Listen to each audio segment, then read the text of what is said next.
आप सभी को मेरा नमस्कार। तो दोस्तों, आज मैं आपके लिए इस वीडियो में गणेश जी भगवान की कहानी लेकर आई हूँ। तो प्रेम से बोलिए गणेश जी भगवान की जय हो। दोस्तों, एक समय की बात है। एक बार गणेश जी महाराज एक छोटे से बालक के रूप में चिमटी में चावल और चम्मच में दूध लेकर निकले। वे हर किसी से कह रहे थे कि कोई मेरी खीर बना दो, कोई मेरी खीर बना दो। एक बुढ़िया माई बैठी थी। उसने कहा, ला मैं बना देती हूँ। वह छोटा सा बर्तन चढ़ाने लगी। तब गणेश जी महाराज ने कहा कि दादी माँ, छोटी सी भगोनी मत चढ़ाओ। तुम्हारे घर में जो सबसे बड़ा चरु हो वही चढ़ा दो। बुढ़िया माई ने वही चढ़ा दिया। वह देखती रह गई कि वह तो पूरा भर गया। गणेश जी महाराज ने कहा कि दादी माँ, मैं नहा कर आता हूँ।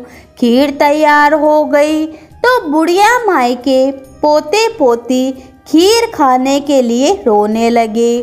बुढ़िया माई ने कहा कि गणेश जी, आपके भोग लगना कहकर चूल्हे में थोड़ी सी खीर गिरा दी और कटोरे भर भर कर बच्चों को दे दिया।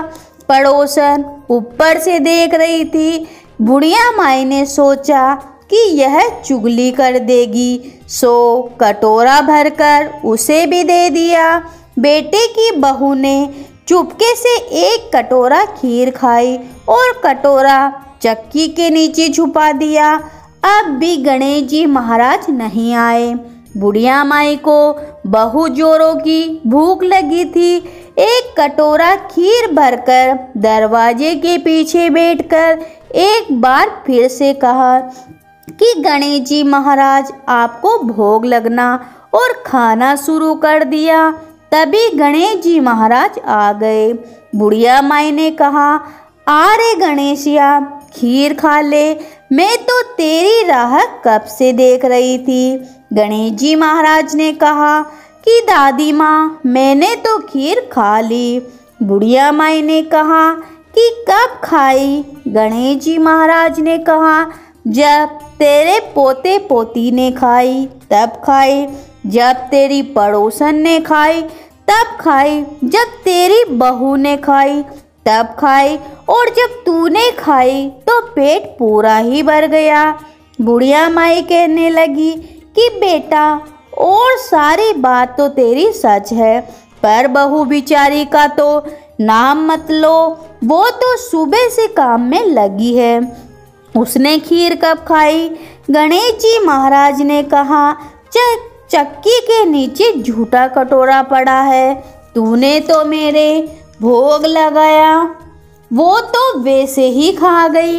बुढ़िया माई ने कहा, बेटा, घर की बात घर में ही रहने दो। बताओ, बची हुई खीर का क्या करूं? तब गणेश जी महाराज ने कहा कि नगरी को जिमा दो। लोगों को न्योता दिया गया तो सब हंसने लगे कि कल तक तो खाने का पता नहीं था, आज नगरी जिमाएंगे। फिर भी लोग आए और ठाड़ बाड़ से झीम कर गए। नगरी जिमा दी, तब भी चरु भरा का भरा। राजा को पता लगा तो बुढ़िया माई को बुलाया गया और कहा, क्यों रे बुढ़िया, ऐसा चरु तेरे घर अच्छा लगेगा या हमारे घर? बुढ़िया माई ने कहा, राजा जी, आप ही रख लो। राजा जी ने खीर का चरु महल में मंगवा लिया। लाते ही खीर में कीड़े मकोड़े, बिच्छू कंचले हो गए और दुर्गंध आने लगी। राजा जी ने कहा कि बुढ़िया माई, चरु वापस ले जा, जा तुझे हमने दिया। बुढ़िया माई ने कहा कि राजा जी, आप देते तो पहले के कभी दे देते। ये तो चरा मुझे मेरे गणेश जी भगवान ने दिया है। बुढ़िया माई ने चरा वापस लिया और लेते ही सुगंधित खीर हो गई। घर आकर बुढ़िया माई ने गणेश जी महाराज से पूछा कि बची हुई खीर का क्या करूं? गणेश जी महाराज ने कहा, झोपड़ी के कोने में गड्ढा खोदकर गाड़ दो, उसी जगह सुबह उठकर वापस खोदोगी तो धन के 2 चरे मिलेंगे। ऐसा कहकर गणेश जी महाराज अंतर्धान हो गए। जाते समय झोपड़ी के लात मारी तो झोपड़ी के स्थान पर महल हो गया। सुबह बहू ने फावड़ा लेकर पूरे घर को खोद दिया पर कुछ नहीं मिला। बहू ने कहा, सासू जी थारो गणेशो तो झूठा है। सास ने कहा, बहू मारो गणेश तो झूठो नहीं है, ला मैं देखूं। वह सुई लेकर खोदने लगी तो टन टन करते 2 धन के चरे निकले। बहू ने कहा, सासू जी गणेश यो तो साचो है। सास ने कहा, गणेश जी भगवान तो भावनाओं के भूखे हैं।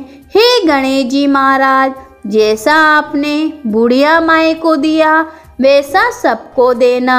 कहानी कहने वाले, हुकारा भरने वाले, कहानी सुनने वाले सबकी मनोकामनाएं पूरी करना, सब पे अपना आशीर्वाद बनाए रखना। तो प्रेम से बोलिए गणेश जी भगवान की जय हो।